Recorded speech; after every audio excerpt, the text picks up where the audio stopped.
is Shylo Bijold, and you are listening to Grit and Grace.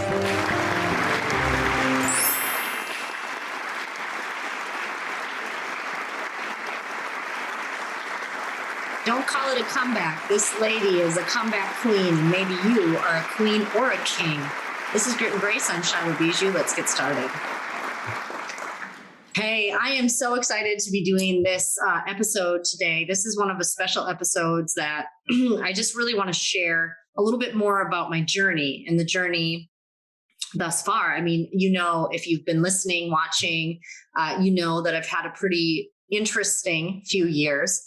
And I definitely have seen some pretty big ups and downs. This year has been incredible. As we wrap up 2021, we're going into a really huge shift in the consciousness of the world, the global consciousness. Things are shifting. The energy is shifting. We have people tapping into their powers. And if you believe in that or not, you can feel the energy shifting. If you've noticed your technology's kind of glitching, if you notice, it just seems uniquely darker earlier. There's so many interesting shifts and cosmically we are all shifting and we're changing inside and we are ascending and growing in our conscious and our subconscious. So it's very interesting to be on this journey because the last few weeks, I will share some super vulnerable stuff.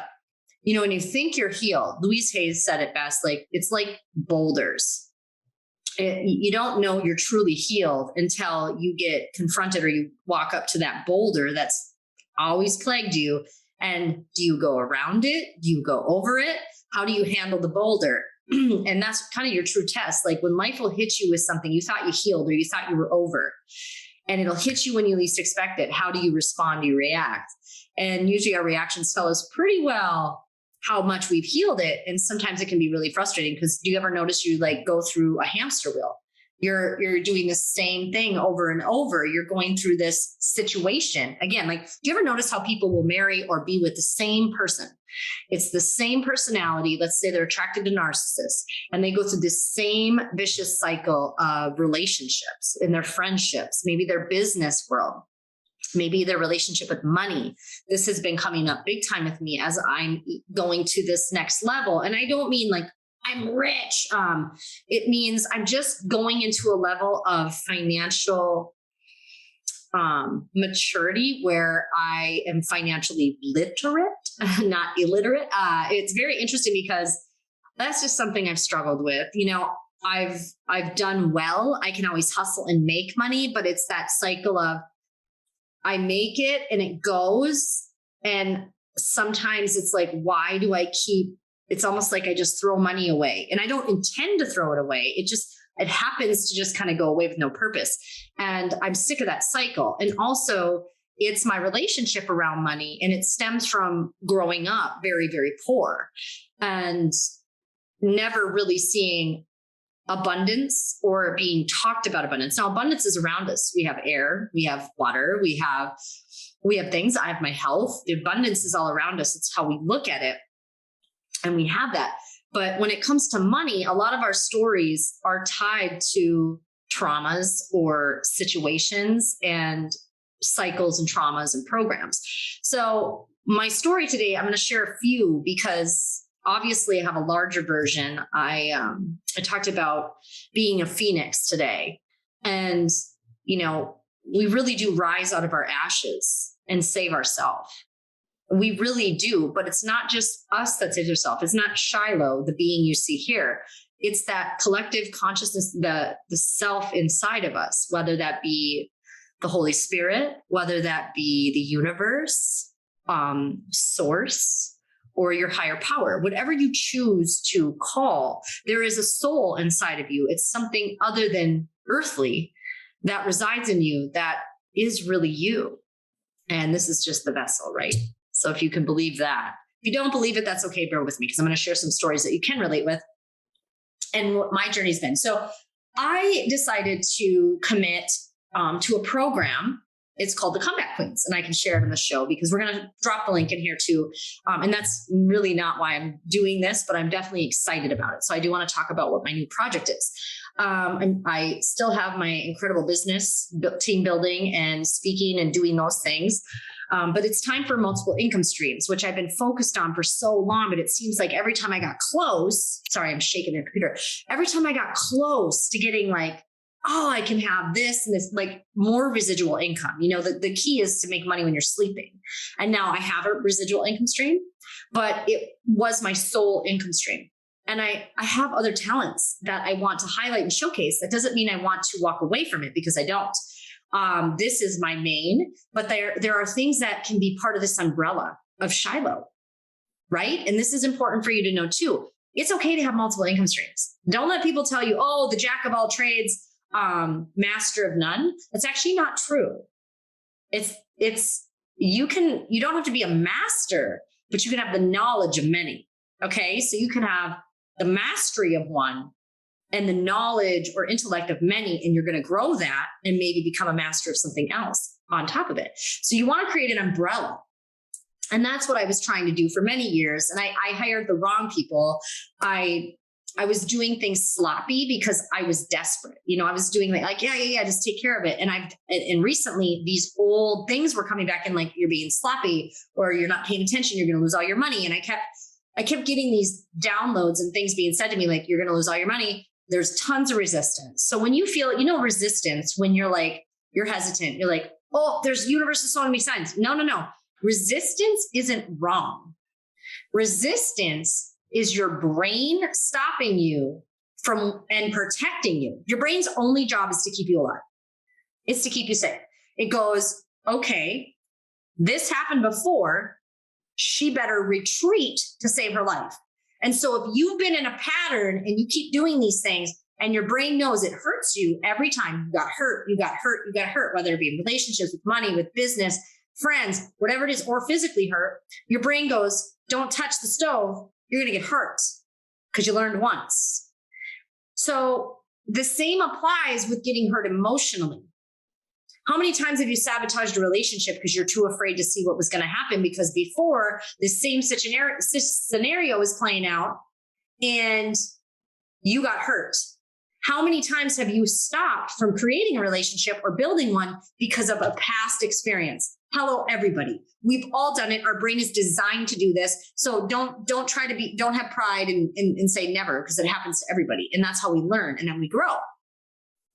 So the money story with me was, in the past, I had hired people and I didn't communicate properly either. There's two people all the time. So the two people that were exchanging services with money, goods, whatever, there wasn't proper communication, or when there was, it came off as I was frustrated instantly because I wasn't feeling like they were holding up the bargain.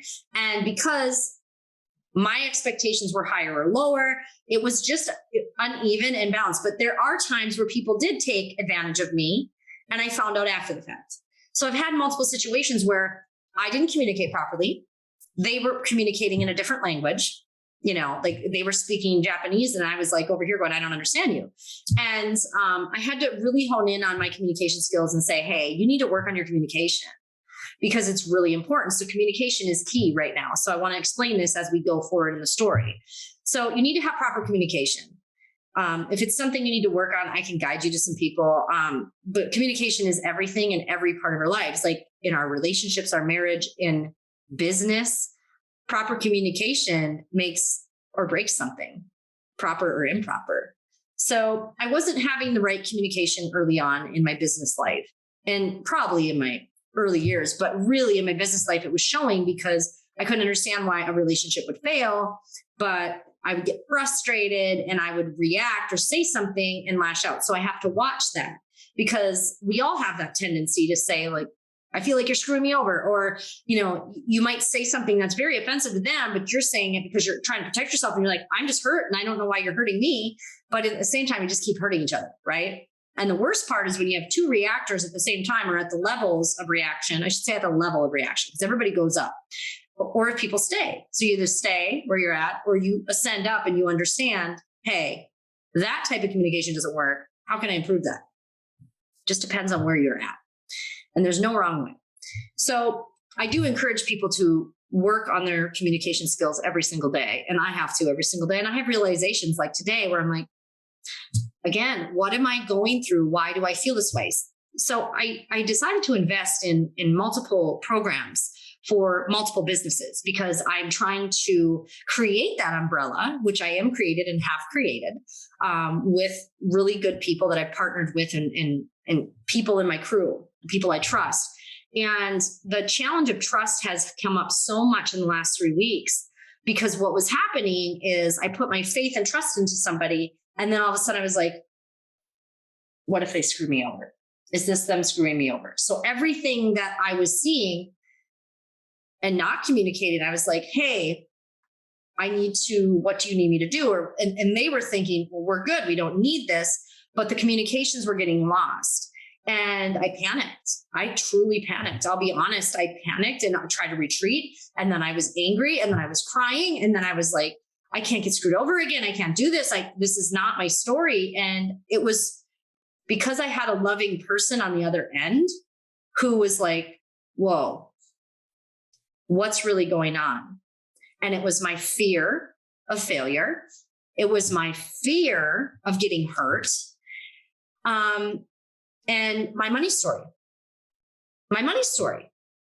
Don't take my money. You can't take my money. I'm going to end up broke. I'll be broke forever. And that's not true, but your brain is panicking. So I was allowing, instead of sitting back in it and letting it pass through me and go, what is really happening? I just allowed it to happen because I let it sit too long and I didn't communicate my feelings earlier. And that was my mistake. And then this person had some communication errors too. No big deal. That happens. We're humans. We're not going to be perfect all the time. And that's why we have to talk all the time.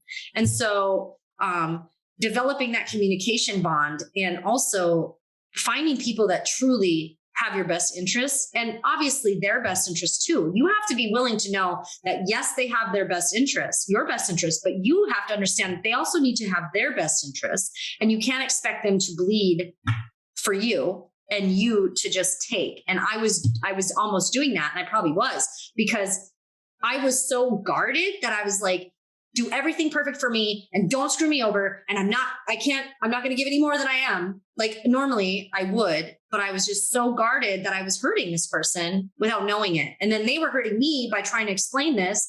And I'm going, what do you mean? And does this sound familiar? This just happened to me multiple times. And I had to be honest with myself and go, what is going on in your money story that's bothering me? Well, I grew up very poor. I don't know why I have tears. I grew up very poor and there's nothing sad about it. I don't cry usually, but I mean, my dad's home is still standing and it's barely, it shouldn't be. I mean, when the wind blows, the curtains blow. My dad passed away and you know, my stepmom still lives there and she does her very best and she loves that home. There's nothing wrong with that.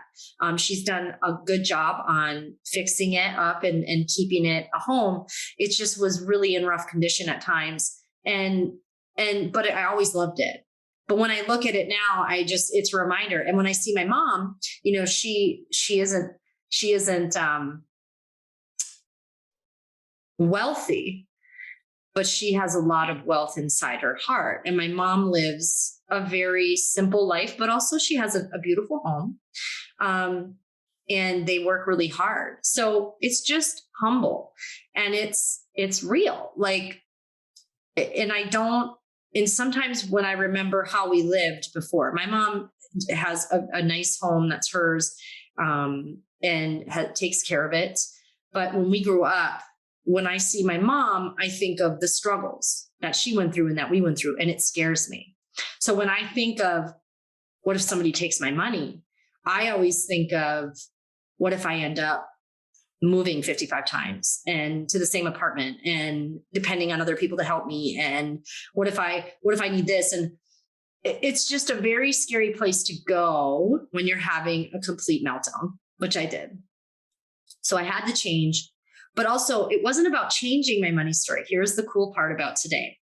So today, when I had my moment, what I realized after I had it, I got through it, was it's not about changing my money story anymore.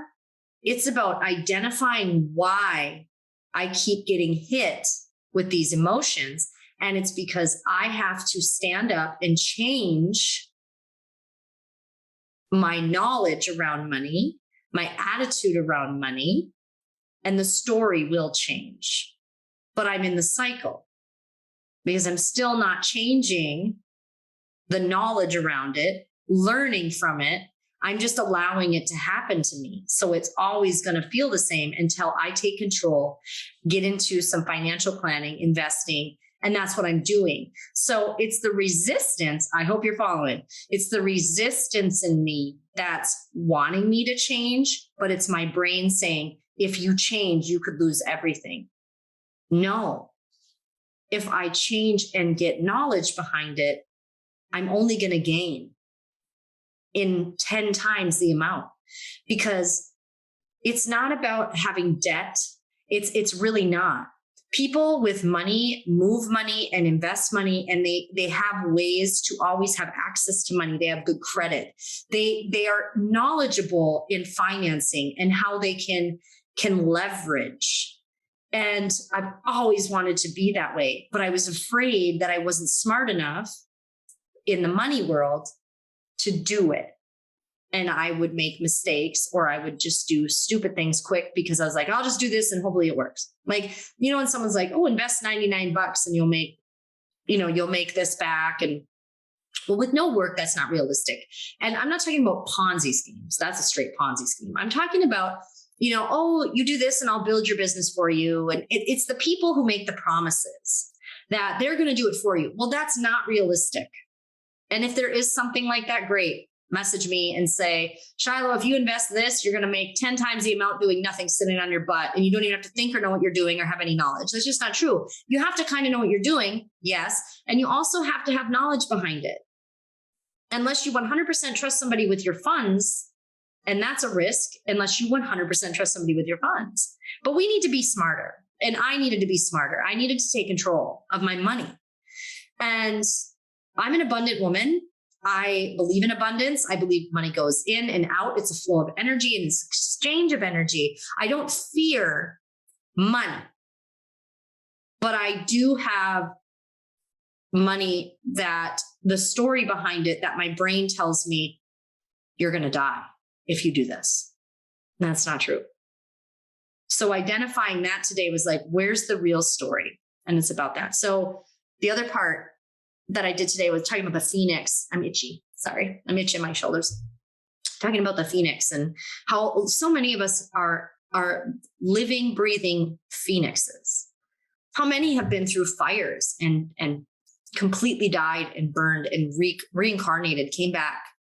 I mean, in so many metaphors there, but like when I was broken, I was spiritually broken. I hadn't talked to God in so long, and I hadn't taken care of myself. So when you don't take care of yourself, everything falls apart around it. I always say your physical health and your mental health are in a marriage, and you can't have one without the other, right? So I was failing very badly. And I was super healthy. So if you looked, so I posted a picture the other day, and it was probably in my stories, but that picture was 5 years old. It was 6 months before I started to spiral downward.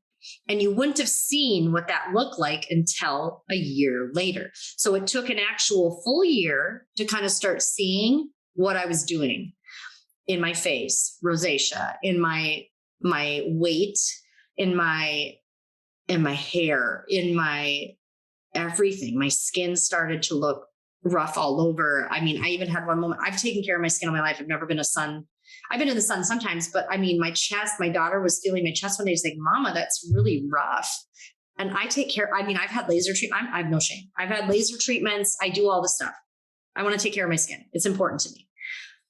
And I was like, my teeth, I've just been a person since I was young who's always taken care of myself, been hygienic, been cleaned up, always made sure my teeth looked white, brushed and flossed, and always wanted to make sure I was put together. Even when I wasn't put together, I looked put together. And this was the first time where I'm like, I didn't look put together and I wasn't put together and I was sick. And it's interesting to see what 2 years did after that picture. So today I was cleaning up a group I had on Facebook and I was going to reopen it. And I was going through all these old videos and one popped up of me. It was rough. I can't even believe I did a video like that. I wasn't even drunk. I just looked awful. I had no makeup on and I thought I could get away with it. Why? Not because you need makeup, but my face looked so awful, like the skin. And I was looking at it going, I can't even believe I did a business live like that. But I was so dead, I didn't think it mattered anymore. What really got scary for me is I had a moment where I just was gone. I looked in the mirror and I didn't recognize myself at all. And that really scared me because I looked at my whole self and I was like, I don't know this woman anymore. There is no lack or no shred of pride left. I'm not proud of any part of me. Not any. I'm not proud of me as a mother. I'm not proud of me as a wife. I don't know why I'm here. I really did think that. Sorry, guys. I've got these little patches on my back for inflammation, for recovery. They itch sometimes. And I found myself on the floor crying, saying, I don't even know how to get out of this. I don't want to be here anymore. I had a couple moments where I was ready to go. And what scares me about that is I've always known better. I've always battled those little demons at times, when life gets hard, we think things, but this was real. I'm like, I really don't need to be here. And that wasn't true, but I was on the floor saying it and I was crying and begging for help. And that's when I realized I need to ask the right person for help. And that person is the person inside me and my higher power and God. So slowly getting out of that was interesting, but the old Shylo was dead. Coming out of the fog and coming out of the 2 years of straight damage was interesting. To slowly watch that person come back.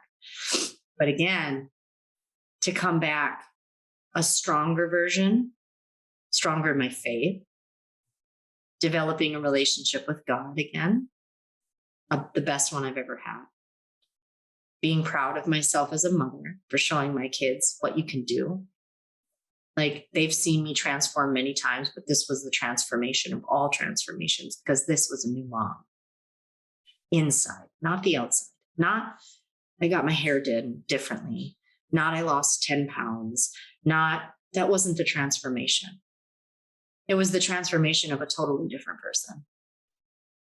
Becoming more. And I can say that with confidence because I did.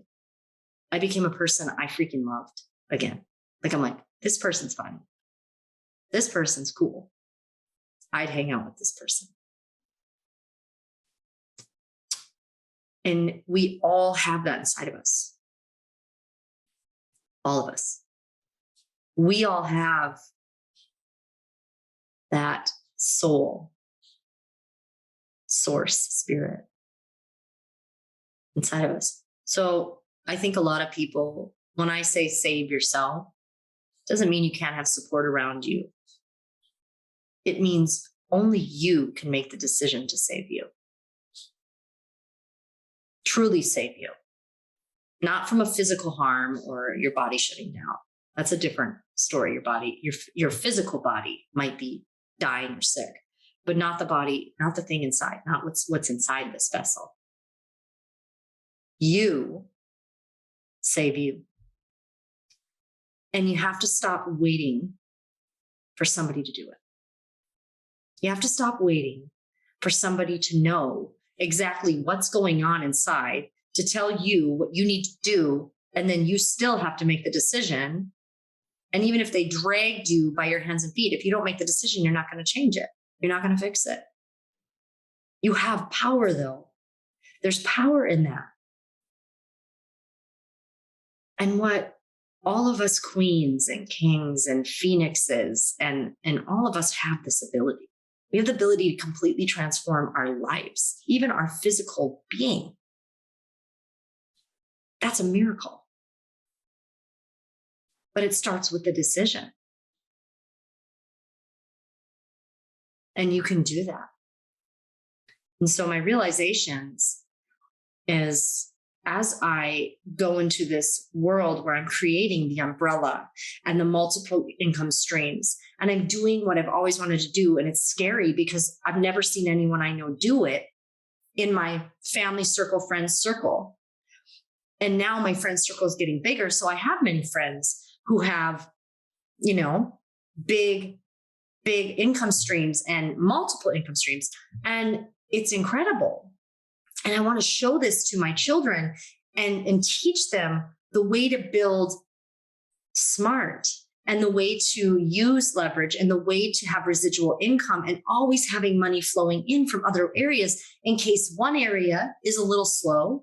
You don't have to panic and go, what am I going to do? I need to go get a job. No, because I have rental properties over here and I've got this business over here. Oh, and I've got my comeback queens over here, and I'm launching a book, and I'm doing this, and I've got speaking events, and I'm hosting a virtual summit. And think about that. It's a lot, yes, but right now it's the setting up of the platform. It's getting your structure on the concrete, not the sand, and knowing that you're building something foundationally strong that'll last a lifetime, so that you can continue to add underneath the umbrella. That is you. And then getting smart with your investments so they also are constantly returning to you. And like I said, it's a flow of energy. You got to stop being so afraid of it, because I do it. I still do it. I'm being super vulnerable tonight. Like, I do this stuff. I can't even believe it. I knew better and I still was doing it. I was melting down for a couple of weeks. I was having fits and crying and then fine. And then my friends were like, you okay? Yep, transform. I've been transforming so quick. Like I realized what that is. Now I got to fix that. So I've been like, boom, boom, boom. It's instant manifestation. What's happening? I'm instantly manifesting what I want. And therefore then I freak out because I'm like, oh my God, what is this? It's already happening. So I'm like, yeah, I want to do that. Oh, it's happening. Yeah, I want to do this. Oh, that's happening. Okay, that's happening. Oh my God, how are we going to do it? 1, 2, 3, 4, 5, 6, 7. Okay, then we got to get this. Oh, holy shit. It's actually happening. And my brain's going, no. You can't do this. We don't know what this is. We don't know what any of that is. This isn't familiar. Abort. Your brain is awesome, but it can really hurt you. Like, abort. No. When you feel that resistance, when you feel that resistance, push back or allow it to take over. Either way, feel it, but don't stop. Don't push and go, I'm done. And there's no resistance coming back. When you push, you know what resistance is when you push and it's pushing back. Push through it. Push through it. Because on the other side is everything you want. And how many times, I want you to think about this, where you're going, gosh, I wish I would have done that. What stopped you? Oh, I was a little scared. I thought I was going to fail. Okay. So you're going to do it again? Probably a lot. Think about the decisions we make that are small that we still do it with. Start being aware of resistance. That's the challenge to me. Because I had a lot of eye openers this week, last week, and the week before, because my money story is changing and it's evolving. And that doesn't mean I'm the most smart person with money. I'm not. I'm learning. I'm learning to be better. but I'm expanding myself to create an umbrella for everybody in my life, and to never have to worry like, hey, you know what? Money's down this month over here. That's okay. I'll drive from here because I have this over here. And I've got great credit because I handle everything properly, and I have people that help me, and I'm learning every single day. And I've got people weekly helping me and saying, hey, what is this? We got to go over this. Why don't you put this here? Why don't you draw the funds from here? Because for tax reasons. And it starts small though. So start small, but we got to change our relationship with money or our story around money. And then it will grow, and you'll be unlimited abundance, because we are surrounded by abundance. There's no reason to be afraid. Fear comes in because of old things, programs, laws that aren't real. They're not true. They're made by people in fear. So we just need to have everything set up so we can be prepared for whatever happens in the world. And that we know that no matter what, we can draw from a place, this place, or we have assets, we're liquid, whatever it is. We need to know those terms, and we need to understand them. So for all y'all who, like me, who are learning this, it might be overwhelming, but you'll get there. You can get connected to people. So I'll drop the links to the Comeback Queens. Hop in there. You can get connected to some incredible people. It's all different types of entrepreneurs and masters of their craft in all areas: finances, real estate, anything you can think of. Multi-level marketing people. You've got investors, and you've got small business owners and high-level entrepreneurs, Fortune 500 people, all of them ready to communicate and be a part of that community and network with you. And then also some big things we're doing to transform all areas of our lives. So I'm really excited about that too. So this has been another incredible episode of Grit and Grace. I'm Shylo Bijold, and I'll catch you on the next one. Glutathione is a big word. It's the body's own master antioxidant. It's a scavenger for free radical, bacteria, and viruses. There are no products in the market with the ingredient NASET. NASET increases the production of glutathione that's in our body already to strengthen and enhance our immune system, elevate sense of well-being, support muscle strength and endurance, cognitive function, and liver support. It helps with increased energy and blood sugar regulation. Get your bottle of GSH Plus from www.salvationnutra.com.